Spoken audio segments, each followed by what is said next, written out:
ষাটোর্ধ্ব মনোয়ারা বেগম। এবছর মেলেনি কোনো কম্বল, নতুন বছরেও নেই কোনো শুভবার্তা।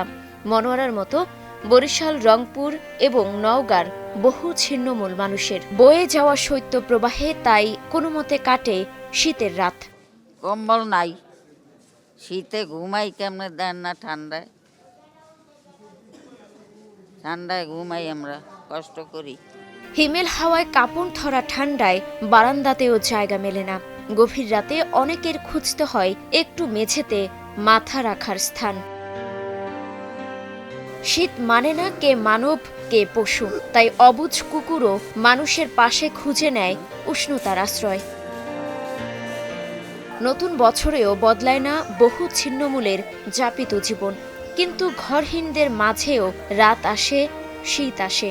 নিবারণের সুযোগ কম, তাই কষ্টের রাত দীর্ঘ থেকে হয় দীর্ঘতর।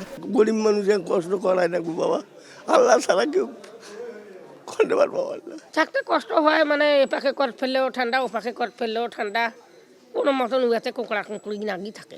আমরা কম্বলের জন্য পাশে পাশে অনেক দৌড়েছি, কম্বল দেয় নাই উনি। সার করতে করতে আমি অনেক নাড়াইছি, দেয় নাই। রেলওয়ে স্টেশনের বারান্দা, ফুটপাত আর খোলা জায়গায় কত কত কষ্টের ঘুমের চিত্র দেখা যায়। রাতে ঠিকানা হয় পলিথিন মুড়ে, পাতলা চাদরে।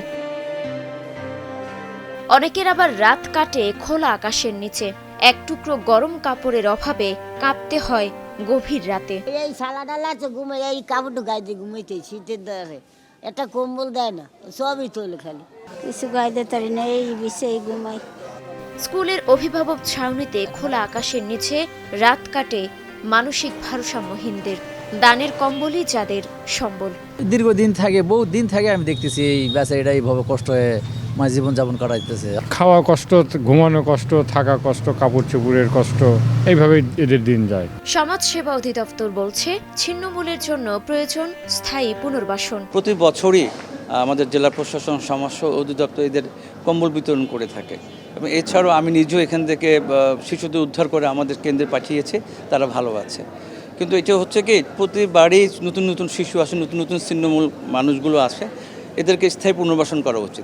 নতুন বছরে ছিন্নমূল মানুষের জীবনে উষ্ণতা আনতে সরকারি বেসরকারি উদ্যোগে প্রয়োজনীয় ব্যবস্থা নেয়ার দাবি অসহায় মানুষদের। মুক্তা আক্তার, স্টার নিউজ।